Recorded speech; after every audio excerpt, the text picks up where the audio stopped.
പ്രധാനമന്ത്രി നരേന്ദ്രമോദി കേരളത്തിൽ എത്തിക്കഴിഞ്ഞു. നെടുമ്പാശ്ശേരി വിമാനത്താവളത്തിൽ നിന്നും കുട്ടനല്ലൂരിലേക്ക് ഹെലികോപ്റ്റർ മാർഗം എത്തിക്കൊണ്ടിരിക്കുകയാണ്. അതിനുശേഷം നടുവിനാൽ വരെ സ്വരാജ് റൗണ്ടിൽ നിന്നും 1.5 കിലോമീറ്റർ റോഡ് ഷോയിൽ ആയിരക്കണക്കിന് BJP പ്രവർത്തകരും പ്രധാനമന്ത്രിയെ കാണാൻ മറ്റുള്ള മേഖല ഒരുപാട് സാധാരണ ജനങ്ങളും ഒക്കെ അണിനിരന്ന് കൊണ്ടേയിരിക്കുന്നു. വർണ്ണ കാഴ്ചകളൊക്കെ ഒരുക്കിയാണ് BJP നേതൃത്വം പ്രധാനമന്ത്രിയെ വരവേൽക്കുന്നത്. രാഷ്ട്രീയ പരിപാടിയിലേക്ക് കടക്കാൻ പോകുന്നു.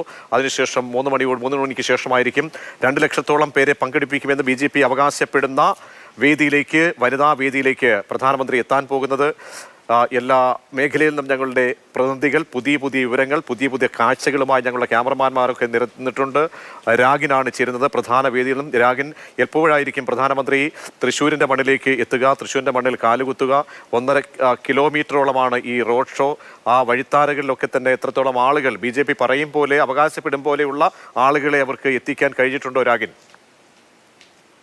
പദ്ധതികളിലൂടെ നാരീശക്തിയുടെ ഉയർച്ചയ്ക്കും സ്ത്രീ ശാക്തീകരണത്തിന്റെ ഉജ്ജ്വലമായ സാഹചര്യങ്ങളും ഭാരത മണ്ണിൽ സദസ്സ് മുഴുവൻ മഹിളാ പ്രവർത്തകരെ കൊണ്ട് നിറഞ്ഞിരിക്കുകയാണ്. പ്രധാനമന്ത്രി വരുന്നതിന് മുൻപ് മണിക്കൂറുകൾക്ക് മുൻപേ തന്നെ പ്രവർത്തകർ ഇവിടെ സ്ഥാനം പിടിച്ചിട്ടുണ്ട്. പ്രവർത്തകരൊക്കെ തന്നെ ഇവിടെ എത്തിയിരിക്കുകയാണ്. അതോടൊപ്പം തന്നെ പുറത്ത് റോഡ് ഷോയുടെ ഭാഗമായി മറ്റ് BJP പ്രവർത്തകരൊക്കെ തന്നെ നിലയുറപ്പിച്ചിരിക്കുകയാണ്. എന്തായാലും BJPയെ സംബന്ധിച്ചിടത്തോളം തൃശ്ശൂർ ഒരു പ്രധാനപ്പെട്ട ഇടമായി മാറിക്കഴിഞ്ഞിരിക്കുന്നു. കഴിഞ്ഞ കുറെ നാളുകളായി അതിന്റെ പ്രവർത്തനങ്ങൾ അവർ നടത്തി വരികയാണ്. ഇതോടൊപ്പം തന്നെ വേദിയിൽ പ്രധാനമന്ത്രിക്കൊപ്പം BJPയുടെ മറ്റ് വിവിധ മേഖലകളിൽ പ്രാവീണ്യം നേടിയ വനിതകൾ ഉൾപ്പെടെ ഇതിൽ ഉണ്ടാകും. അതോടൊപ്പം തന്നെ സുരേഷ് ഗോപി ഉൾപ്പെടെ ഉണ്ടാകും.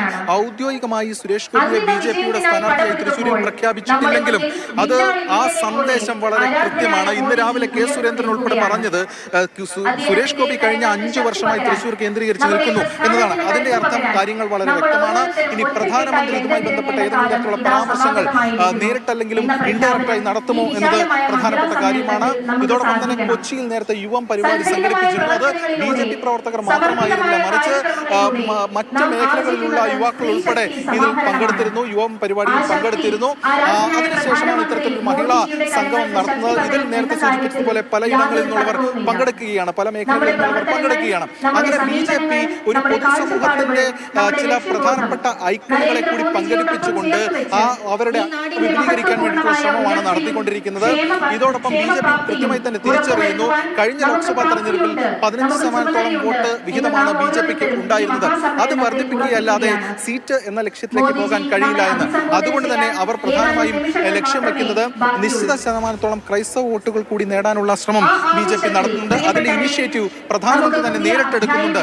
അതുകൊണ്ട് ഈ ലോക്സഭാ തെരഞ്ഞെടുപ്പിൽ കേരളത്തിൽ നിന്ന് അക്കൗണ്ട് തുറക്കുക എന്നതാണ് BJPയുടെ ഏറ്റവും പ്രധാനപ്പെട്ട ദൗത്യം. BJPയെ സംബന്ധിച്ചോളം ജീവൻ മരണ പോരാട്ടമാണ്. അതിന് തുടക്കം തൃശ്ശൂരിൽ നിന്ന് ഇടുകയാണ്. പ്രധാനമന്ത്രി നേരിട്ടെത്തുന്നു. സംസ്ഥാനത്ത് ഇപ്പോൾ BJPക്ക് അവതരിപ്പിക്കാൻ കഴിയുന്ന ഒരു മുഖമെന്നത് അത് സുരേഷ് ഗോപി മാത്രമെന്നുള്ള കാര്യം അവർക്ക് BJPയെ സംബന്ധിച്ചോളം തിരിച്ചറിവാണ്. പുറത്തുനിന്നുള്ള അടക്കമുള്ള പേരുകളാണ് തിരുവനന്തപുരത്ത് ഏറ്റവും കൂടുതൽ A ക്ലാസ് മണ്ഡലമായി BJP കരുതുന്ന മണ്ഡലത്തിൽ പോലും ഉണ്ടായിട്ടുള്ളത്. എന്തായാലും ഇനി പ്രധാനമന്ത്രി അല്പസമയത്തിനകം തന്നെ തൃശ്ശൂരിലേക്ക് എത്താൻ പോകുന്നു.